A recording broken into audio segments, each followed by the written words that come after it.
Alright, I don't have much time, but because right when I decide to speak out, this happens every time.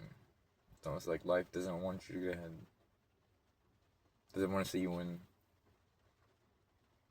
And then it'll show you at the exact moment that everything's about to come true. Something will happen so specific, you can't deny it. You can't deny that was specifically done by the world and the karma that you believe that you earned. Karma pretty much runs everything. And you get balanced at the end of your life because that was the plan all along and it's going to end that way. And you thought manifestation of me, that the power of manifestation and that you could manifest me would work. When in reality, you've tried every sort of thing you could to talk to me. You've lived in my head for years, and I've lived in yours for years. And only tonight do you feel that. You feel that connection. And it's hot. It's red hot. But it's not a fire hot. It doesn't hurt. Except for the time that you wasted thinking that heat elsewhere was this heat. This is eternal heat. Almost like an oven that's been on the whole time and you just now open the oven door. It feels like that. Like it's always been there and it's deserved. Earned, even. I can't explain how I feel about you.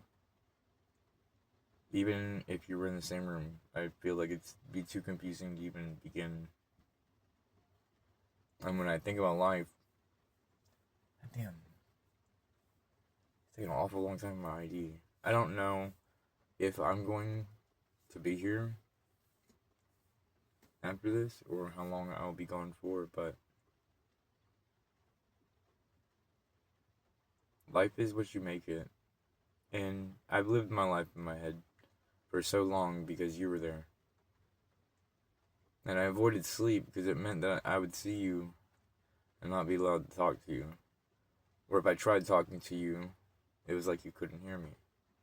And the only time I could hear you, it was when I was awake. And you would contradict all my bad thoughts. Everything that I said that I hated myself, or that I couldn't do something, you were always there with almost the same instant, and you would say, you got this. You know you got this. And that's who I fell in love with, was you, inside my head, through that connection. You just wanted to help. That's all you wanted to do, is you just want to see me do better because you care about people. You care about everyone just like I do. That's not just an echo, it's a reverberation, kind of like a magnet.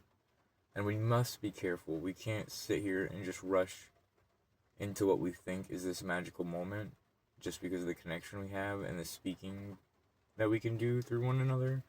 Because even now, like, I speak to you in a different tone when it's through video, even though I know I was always going to be a content creator.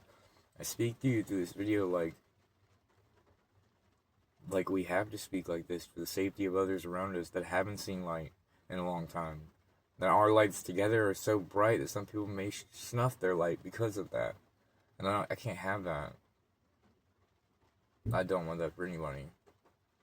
I know I want you, but I don't know in what way. I just know I want you to be happy, and in turn that'll make me happy. We've already seen it. You directly affect my life as much as I directly affect yours. And deep down, you know it's me. Somehow, the voice is right, the look is right, everything about me is right. Every word that I said, you've already thought of, and it just clicks. Because you've never told anybody. You reached out, and you tried to manifest something for yourself. You worded it differently. You worded it like you were manifesting it for your audience. Because you didn't want to leave yourself vulnerable. But it doesn't matter. You're not vulnerable when you're with me. Your strength, your light, you're glowing. I overanalyze everything. And when I analyze you, I see perfection. Perfection that doesn't want to show how perfect it is. Perfection does exist in the world, and it's me and you when we're together. We do good unto others more than we do unto ourselves, but first we love ourselves. And once we did that, we got so much closer. So much closer, and yet so far away. I have yet to meet you. This feels like such a moment because you have no idea how long it took me to figure out what I was going to wear to see you right now. Even though I can't physically see you and I'm talking to a recording screen. And I don't want you to respond directly, at least. Not necessarily like playing games, but this isn't for us. This documentation of our meeting is for those that come after us. Our stories we told how no matter how hard life is on a person or two people, they will shine regardless of whether or not they're together, regardless of you put them in the environment that they want to be in, or regardless you give them the tools to do the things they want to do. Because there's one thing about me and you. There's one thing. We don't back down. We never have. And it's only now that we're able to stand up to the things we thought we would never let go of. We're pushing things away that are so toxic, we don't even know how we got our hands dirty in the first place. People close to us. And we continue to show them light from within. That's true light. It's easy to be nice to somebody. It's really hard to be nice to somebody who really tried to fuck you over. On purpose, too. Somebody that lures you in. Maybe you've had close family members or friends that you thought were diehards. A ride or die squad. And then they get so close to you because they wanted to pull out a knife. They wanted to take advantage of you in that moment of weakness. But you were stronger. And you did it by yourself, even with outside forces stopping you or preventing you from making decisions or discouraging your decisions from being independent. And guess what? You broke free. You're isolated. And you discovered something yourself. I haven't discovered myself yet. Myself resides in the people around me. I'm a dark empath, but I'm to the point and I care. And I'd jump like a grenade for just about anybody if I saw it first. Only because I could mentally handle that. Mentally, every outcome from that grenade I can handle. But the next person probably can't even stand the sight of a grenade. Now what? Now that you've manifested me, now what? Where do we go from here? We're both psychic.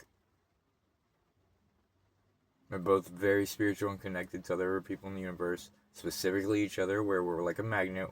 Where guess what happens when we get close? We can slam together. And if we slam together, we can't do good for the world. So what do?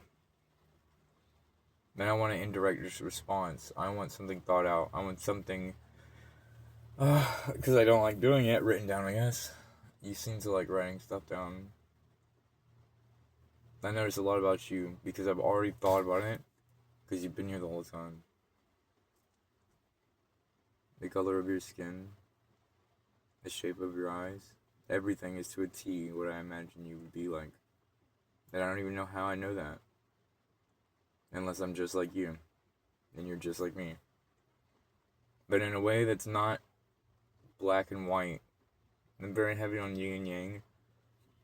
And how opposites attract. But I don't think you're my opposite. I think echo is a good word for it. I'm your echo. You support me. And I support you. And together we can rise beyond anything we ever imagined. We are so good-natured. You are so good-natured. You are amazing. Oh my god, in my head you were cracking jokes tonight. Like, jokes that I was just like... She knows this will get to me because it gets her. And by her, I mean him, her. Because to me, I'm gender fluid. There's a lot about me you don't see on the surface. There's a lot about me that happens behind closed doors that...